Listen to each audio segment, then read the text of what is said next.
button I'm tapping on again. How's the audio? 1, 2, 1, 2. Check. It's fine? Okay. Okay, I think we're good to go then.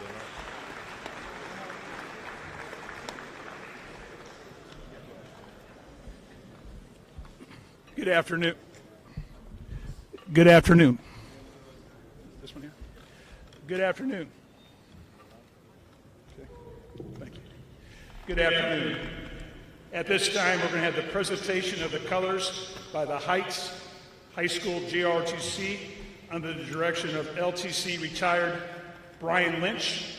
We'll have the national anthem performed by the SP Waltrip High School Jazz Ensemble under the direction of Mr. Jesse Espinoza.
Please remain standing.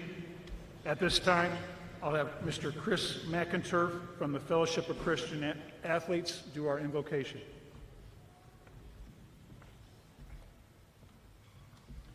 Please pray with me. Heavenly Father, we thank you so much for this day. Thank you for this amazing event. Thank you that we get to come and honor athletes, just thanking them for their dedication and commitment to academics and athletics. Lord, for their coaches, administrators, their respective schools, and the HISD athletics department.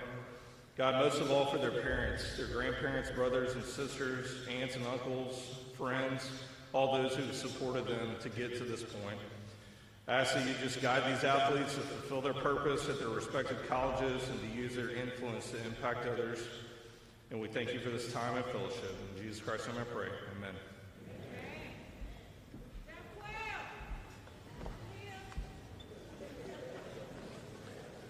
You may be seated.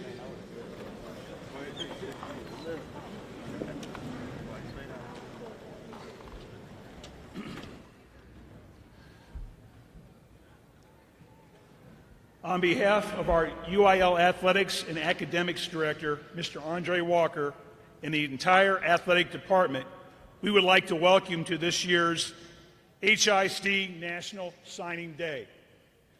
This is a great day for all of us. The uniqueness of this event is the fact that we celebrate all student athletes, young women and men, all sports. Not only do we celebrate their athletic achievements, but their academic achievements as well. Young people, before we go any further, I want you to celebrate your parents, your grandparents, your aunts, uncles, mentors, coaches, and administrators, because without their support, none of this would be possible. At this time, let's give them a round of applause.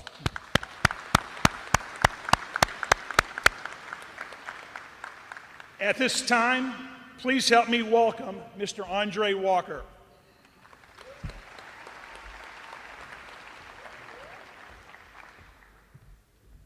Thanks, Dan.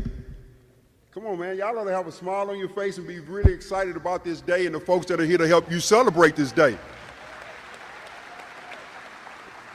It's a special event when you can make it to National Signing Day. That's awesome. And as Mr. Kelly said, you know that it took all of those people he listed to help you get here. And so you don't not only celebrate them today, but you continue to celebrate them. The coaches, your administrators that's sitting over to my left for helping you get to this point. This year we have a new superintendent, and he is a supporter of athletics. And we're so glad to have him with us here today. He's going to come up at this time. Please help me welcome Mr. Millard House.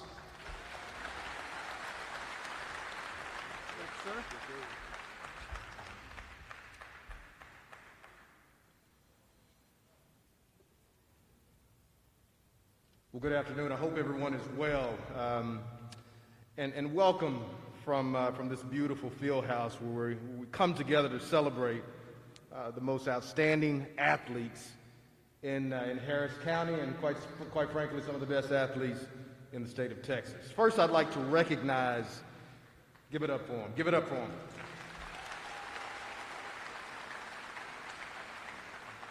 The first thing I'd like to do is to recognize the HISD trustees, if I have any in the room. I don't think I have any. If I do have any, please wave your hand and we'll recognize you. But let's also recognize the directors of athletics, Andre Walker and his team. Thank you for all that you will do on a daily basis to ensure that our children have an opportunity to compete in the tireless work on behalf of our student athletes. We must also recognize our principals. I know many of them are hard at work right now. Some of them are in the building. Some of them are live streaming right now. So thank you for all that you do to support our student athletes as well. And when I say student athletes, I think it's extremely important that we understand what that means. And as a former college basketball player, even at 5'9", that went to school on a full basketball scholarship, I think it's important for you all to understand what that term means, student athlete. And I share that because I sat in that same seat in 1990 on my signing day, very excited about what it was going to mean for me and my future. What I want you, if I can leave you with anything today, it's important that you understand that you have an opportunity that most students don't. You have an opportunity to get some or all of your college education, what? Paid for. That is vitally important. This comes from a young man in 1990 that was diagnosed with dyslexia, that had a speech impediment, that struggled academically. But one thing I never did, I never missed one day of class, and I always put one foot in front of the other. Resilience. I ask you, if you do anything, take advantage of what's in front of you and go get that paper. And when I say paper, I don't mean money. I mean a degree. Very, very important.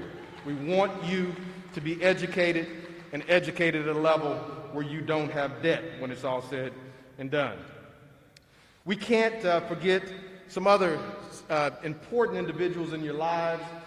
Please give it up your parent and your coaches as well. They worked very, very hard to get you here. Now today we want to welcome back an NFL great and Spencer Tillman, who played, of course, football, as everybody knows, running back at the University of Oklahoma. I am from Tulsa, Oklahoma. My wife graduated from the University of Oklahoma, so I am a Spencer Tillman fan, whether he knows it or not.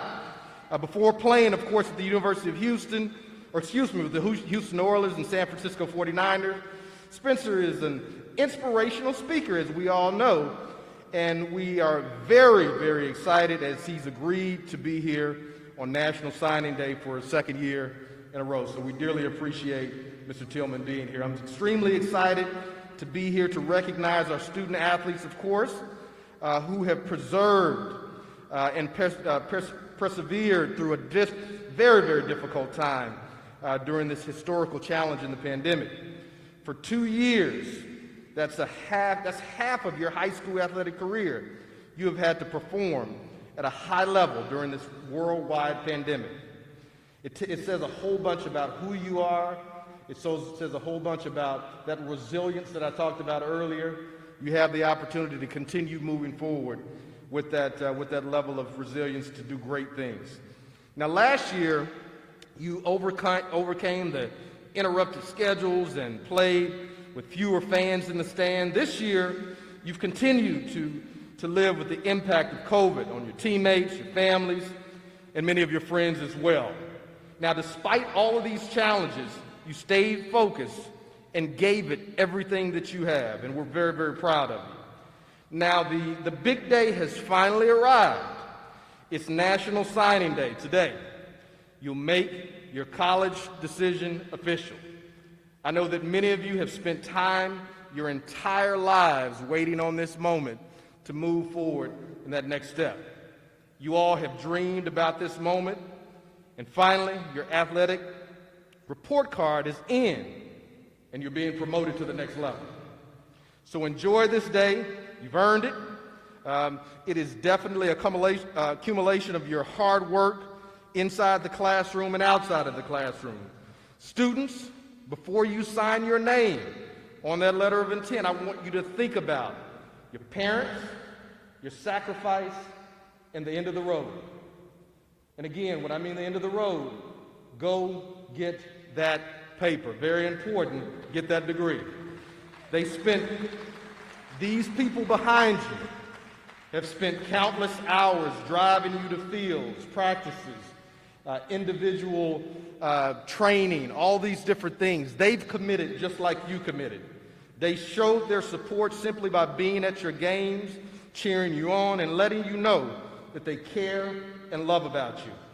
After practice, you will be exhausted on this next level. It's important that you understand what the eye on the prize is, and that's to give your all, and again, get that degree, get that paper. Now, I also want you to never forget the emotional support that they gave after every game. You never win every game, but you often learn more from a loss than a victory. To our athletic staff, you are not only coaches on the field, but your mentors in life. Give it up for them.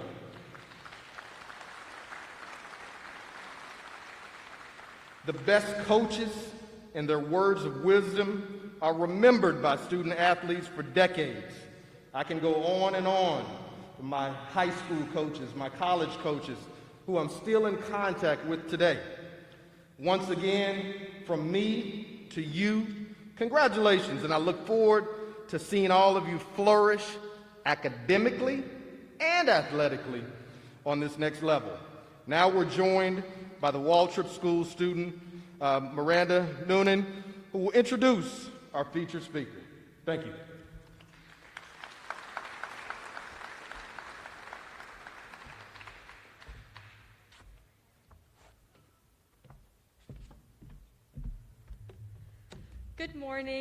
Good afternoon, and welcome to National Signing Day. This day is years in the making for myself and the rest of our student athletes who will sign letters of intent today. Our featured speaker knows firsthand what it takes to earn a collegiate scholarship. Spencer Tillman was an All-American athlete who was a running back at the University of Oklahoma from 1983 to 1986. He also knows what it takes to be a champion. He led the Sooners to a national championship in 1985. And after graduating from college, Mr. Tillman moved to the NFL and played for the Houston Oilers and the San Francisco 49ers. He played 8 amazing seasons in the NFL. In 1989, he won the Super Bowl as a member of the 49ers. He's been a TV sports reporter, a radio sports host, an author, and he's even appeared in a movie. He graduated from the Harvard Business School and currently lives in Sugar Land. Mr. Tillman is an inspirational man and a role model for the student athletes gathered here today. Let's provide a warm welcome for Mr. Spencer Tillman.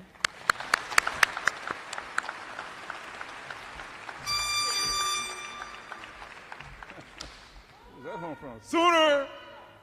You gotta say that. That's not popular to do that around here, these parts. Get a boomer sooner.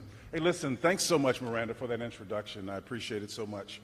Let me just be transparent. I think that's always the most important thing to do. My doctor's put me on a little bit different medication, and it's really kind of doing some funky things to me today. But I would not be here because it's that important to me, not for any other reason about being an inspirational speaker. That's not, I hate that term, by the way. That's not what I do. I, like many of you in this audience, and like the parents, I'm a father of 4 daughters. All of them have graduated, have master's degrees, and are doing exceptionally well. I've got one that's bringing up the rear that's still in school right now, but she'll be on that same track. But for, as Superintendent House mentioned a minute ago, the parents who labored so hard, the sisters and brothers, the uncles, the aunts, the grandfathers, the grandmothers, who fill in the gap and do the things that are necessary for us to achieve, step in their place, we are not where we are. And so we owe a great deal of debt and gratitude for everyone becoming active participants and not detached spectators, because it's easy to do that in the times that we live in. They are exceptional, to be sure, and they are certainly challenging. I'm going to try to do this in about 10 minutes. And if I were given this talk a title, I would borrow, in particular because it is so close to, we are in African American History Month. Dr. Martin Luther King gave a speech many, many, many years ago entitled, "Remaining Awake Through a Revolution." And he began the talk by, I'm not sure how many of you raised your hands if you're familiar with the tale of Rip Van Winkle. You guys remember the story of Rip Van Winkle? Anybody? Do they even teach that anymore in allegory? Well, at any rate, I'm not going to belabor you with it, but I just suffice it to say that Rip Van Winkle, well, at least what people remember about him, he slept for 20 years. He goes up into the Catskills, up into the mountains for this long 20-year slumber. And what we remember is that he slept for 20 years. But in the narrative, the illustrated narrative, you see Rip Van Winkle come to a site of an inn, a tavern, there along the Catskills. And before he goes up into the mountains, he looks at the mountains and he looks at the tavern and he sees an image. And on the side of that tavern, there's an image of King George III, the King of England. And he goes up into the mountains where he begins his 20-year slumber. And when he returns, 20 years later, he retraces his steps down that same path. And he pauses, and the building is somewhat dilapidated at this point, and he looks at it a little bit perplexed. And the reason why he was perplexed is because there was no longer an image of King George III. There was an image on the side of it, but it wasn't King George III. Any of you guys remember what the image was that he saw? Not everybody at once. Well, King George III's image was gone. It was replaced by the image of George Washington, the first president of these United States, which is significant to us because more important than us remembering the 20 years that he slept, Rip Van Winkle completely slept through the American Revolution.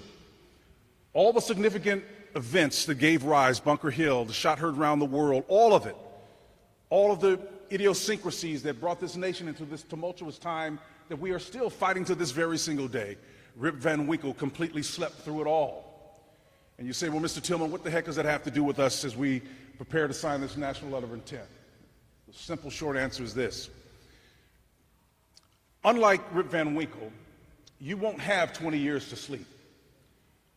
When you start to put together what has taken place in the last calendar year in professional sports, college sports, in particular, as we talk about today, that's where you're headed. It constitutes collectively a revolution. NIL, transfer portals, coaches moving with impunity from one institution to the next, creating this high level of instability. We see the emergence with Simone Biles and some of these others who have now dealt with and pushed to the fore the notion of mental illness, or mental health. That's so significant. That's something that we didn't even used to think about when I was growing up. We were so preoccupied with pursuing excellence in a pure athletic sense. We didn't have to think about those other things. But the world has come to a different place. And now that you're at this different place, it's going to require a different level of competition. You guys are familiar with the nomenclature, the language, going to the next level, taking it to the next level, level up, do your 111th. Whatever the nomenclature your coaches are using to communicate to you, do your part, that's where we are right now.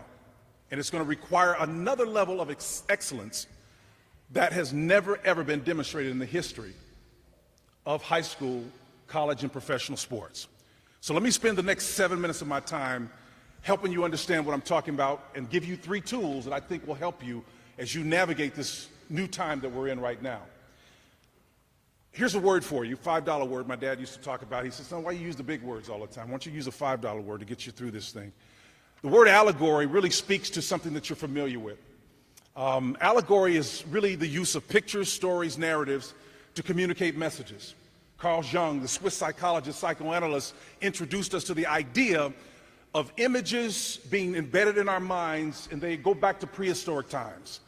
That's one of the reasons why Walt Disney is so successful, Taylor Swift is so successful, Beyonce is so successful, because they embed in their communication narratives that we relate to, narratives that are familiar to us. And so when we hear those stories, something resonates on the inside. We know what it means to be in that position as it's told by those athletes, or those doctors, those lawyers, those directors, those writers, those musicians. As they begin to tell you diagnosis or give you the lyrics to a song or give you the narrative of what your situation is, it makes sense if they can tell you a story. These psychoanalysts and psychologists understood that because if you can somehow get someone familiar with the narrative in a story, it's easier to remember. One of the secrets of Walt Disney, we remember those fairy tales all these years later, is because they embed them with these narratives that we're familiar with. How many of you remember Hansel and Gretel? Inside of Hansel and Gretel, it's not just 2 young kids meandering, walking about in the 14th century, having to deal with cannibalism and this despotic time that they were living in, a stepmother and a father who allows the stepmother to convince him to take the kids in the forest and to leave them there, two less mouths to feed. It's more than just them meandering and coming upon a candy house. I mean, what 2 kids wouldn't want to be a part of something like that? Only to know that there was a witch dwelling inside of that house who wanted to consume them. And then they had to navigate that space. And before they even got to that point, Hansel and Gretel had to leave breadcrumbs and leave trails because they had to find their way back home. They did it twice. The second time around, it was breadcrumbs. The first time it was flint rocks. The second time they tried to do it, the birds ate the crumbs. You say, Spencer, where am I going with this? Well, when the birds ate the crumbs, they had no pathway to get back home. There was nothing that led them back to what was familiar. We've all been there. When a parent has died, when a loved one has ceased to support us, when something significant has happened to us. By a show of hands, how many of you have had a parent deceased or know someone that has? That virtually is about 3/4 of the people in this room. We've all been there at some level. I know what it's like to get that phone call on the desk of CBS Sports and to hear that difficult news that my mother has passed, or that my father, that my brother, all of them. And those are what we call crucible moments. And those crucible moments change the way we see the world and ourselves in it. So hang with me in these last 5 minutes, because I'm going to drive this message home, because throughout your course of your life, the narratives and the events that you experience will be the breadcrumbs, will be the things that Superintendent House referred to as the things that will allow you to become more resilient as you move forward in life. Did you know that resiliency is a more reliable indicator of whether you will succeed in life or not? Even more, and this is not to the exclusion of academics, because we know academics is important. But resiliency is a more reliable indicator of whether you will succeed or fail in life, even more so than academics. It's your ability to get up and come back again and again and again and again and again that will separate you from the contenders or the pretenders. You're going to face those difficult situations. And by way of an example, let me give you in the last 4 or 5 minutes here, I have something here. You're probably wondering what's underneath this. This is the Lombardi Trophy. This is the Lombardi Award that is given to the nation's top performer and player. And those of you that are out in the audience, you may not be able to see it, but the name that's on the front of this is the 2020 winner, and it is Joe Burrow. Joe Burrow, you may be familiar with this story, and forgive me for speaking in terms of football. I'm speaking in terms of football, but this is a universal message. I understand we have volleyball players, softball, we have them all in here. These are universal narratives. These stories resonate with all of us. In 2020, I actually went to LSU and spent some time there and interviewed all of the finalists. And when I got to Joe Burrow and he took his resiliency assessment, he scored a 1498 out of a possible 1,500 points. Instantly, I knew that he was exceptional. You know his narrative. He comes from Ohio State. J.T. Barrett. I mean, those guys, he couldn't even get on the field. He's sitting there in that third position and making the business decisions, which you guys will find yourself in those situations. It was really taken away from you before then. But now that you have the capacity to move once you get to a certain point in your career arc, particularly you football players and basketball players, any of you actually, you'll be able to make a decision. If you assess the landscape and your future does not look bright, you may have an opportunity to move on somewhere else. Well, that's exactly what Joe Burrow did. He went to LSU without an understanding that he would be the starter. He just knew that he had an opportunity to compete, and that's all that life guarantees you. Joe Burrow goes to LSU, you know the narrative, throws for nearly 6,000 yards, set all types of records, impressed a lot of people. But underneath all of those numbers was lurking something that was more significant than his athletic prowess. It was, as Superintendent House talked about a minute ago, his resiliency. Joe Burrow, 2020, #1 overall pick in the National Football League, blows his ACL and MCL, misses the remainder of the 6 games. For most, that would be the end. Never would you think he'd be able to come back. But you saw what happened this past weekend. Joe Burrow, on the 13th of February, will be playing in the Super Bowl.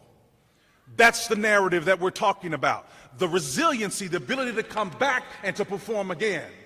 And because of that, he now sits on the precipice of doing something no one has ever done in the history of football. Win a national championship and a Super Bowl in 2 calendar years. No one has ever done that. Now, there's only been 127 players that have achieved this already. In other words, I'm one of the 127 that achieved the national championship and captain a Super Bowl team. Not very many people get to do that. But let me tell you, if I had the time to do it, I would give you a narrative of resiliency that would absolutely blow your mind. But you've got your own story. And that's going to be enough to buoy you as you move forward. So let me, in the last couple of minutes, give you 3 keys that I think are going to allow you to succeed as you move forward. When a quarterback comes to the line of scrimmage, and forgive me for staying in my lane because I'm going to stick with the football narrative. When a quarterback comes to the line of scrimmage, I'm going to include she as well. He or she is trying to accomplish 3 things. The first thing they need to do is to discern the threat. By alignment, a good quarterback of their life understands what represents a threat to me. And once I identify that threat, it could be a person, it could be a set of circumstances, it could be some choices that I'm about to make, it could be the wrong people that I have in my life. Whatever it is, you are the one that has to discern what those threats are. And the smart quarterbacks are willing to do that instead of ignore it. So the quarterback identifies threats. By alignment, I know that safety coming high out of the hole is not there because he likes the real estate. He's over there because he's trying to shorten the distance between himself and myself. So I can slide the protection over that way. That brings you to number 2. The second thing that you're going to do, you're going to call a play that gives you the best chance to succeed against that perceived threat. What is my strategy now that I've been hurt? How much resiliency will it need to come back from this MCL, ACL? What is it that I need to do? Count up the cost, the good book says. And once you count up the cost, it is about turning that relevant conviction toward the assignment that you have before you. And then the last step of the 3 is execute the play. You're going to be tired. You're going to be downtrodden perhaps sometimes. You're going to want to falter. But it's those who endure to the end that receive the prize. Those are the ones who are the personification of resiliency. Those are the ones who we call champions. Those are the ones who succeed in life. It's about that resiliency. And I'm going to leave you something which may be perceived as macabre to a lot of people, but I think it's truthful and I think it's honest. And this is as much for your parents and your administrators as well than anybody else.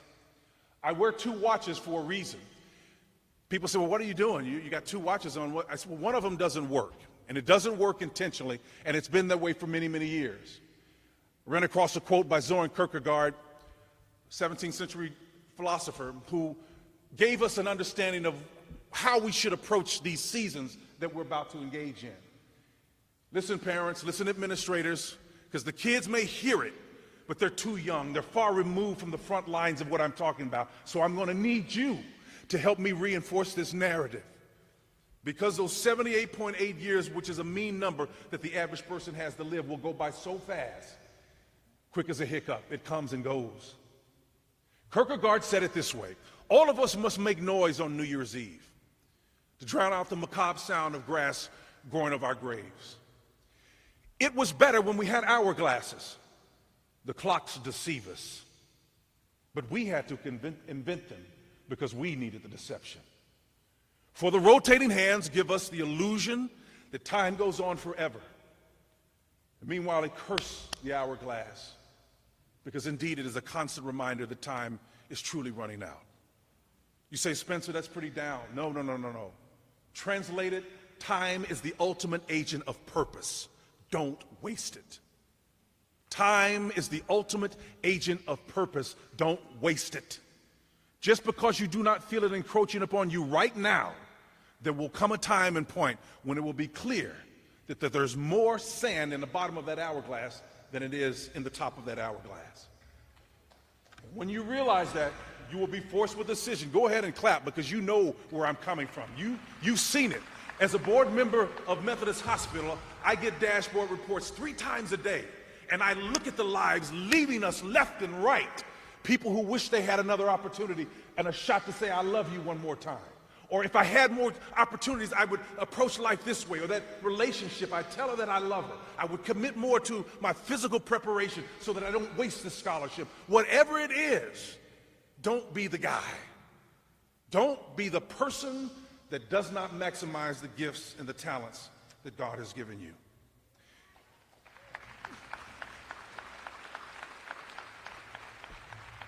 "60 seconds and I'm out of here.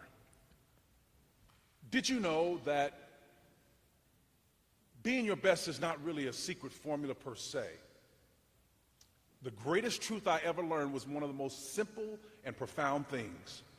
Some time ago, I started doing push-ups after a little layoff and got to 60, and then I got up to 70, I got to 75, I got to 80, and now I can do 150 continual push-ups, 150, without stopping. It's amazing. I didn't think I could do it.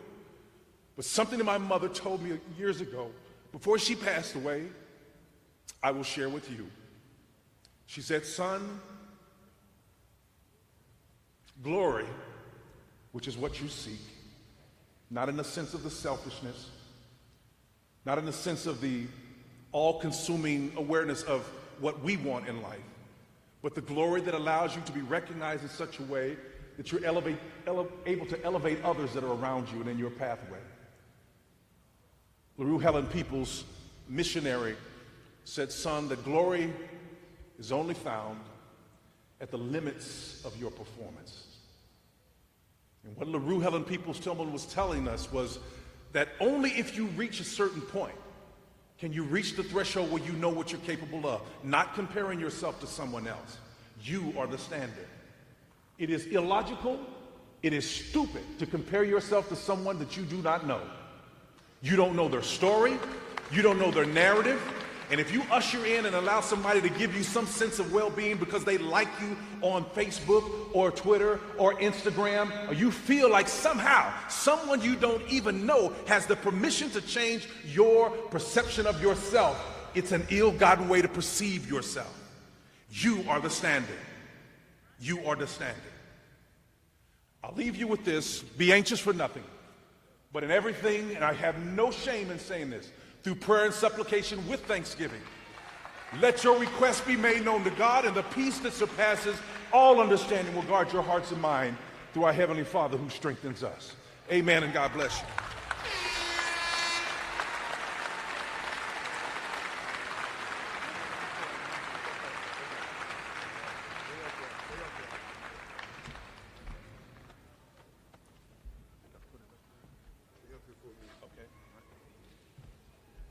Don't go too far, Mr. Tillman. All right. Let's give him another round of applause, please. We really, really appreciate him coming to share with us today, and to share with you all some words of wisdom that will carry you through your college career and through your entire life. This is just a token of appreciation from the district as well as from the athletic department. Thank you so much. We really appreciate you. Give him another round. All right. What you looking for? My mask. Okay. It must have disappeared. A little magic. That's all right. We'll get you taken care of.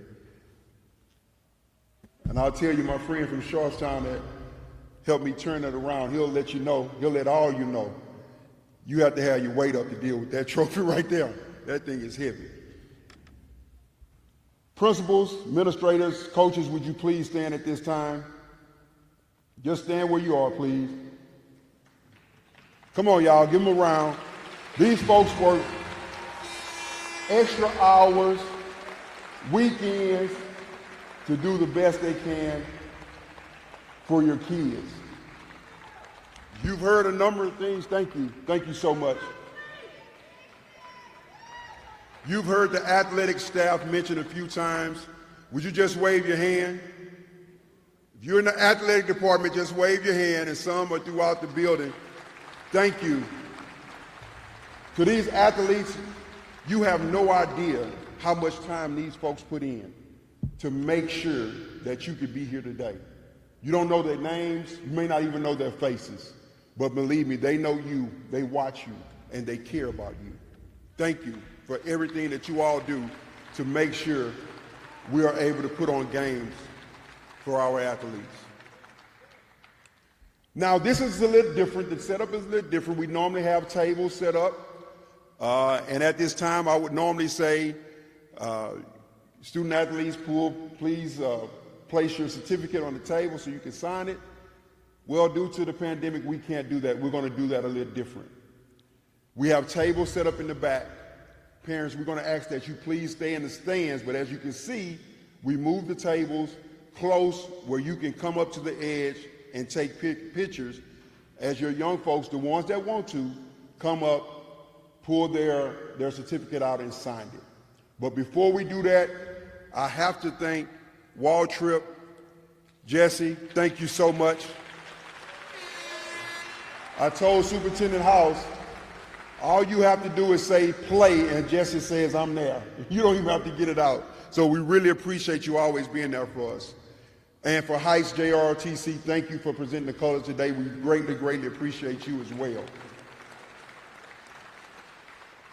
So at this time, for the athletes that would like to, we have 4 tables, and I need the assistant ADs to please help with this, help monitor that, please. And so if you can move into that area, and if you can make sure that happens, please.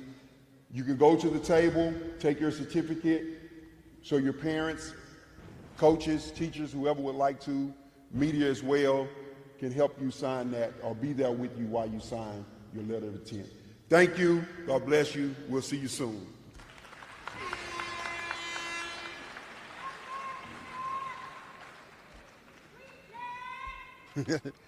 You all can go to the tables now. You can do it one by one. You can go back to the tables. There's pens already on the table. Pens are already there.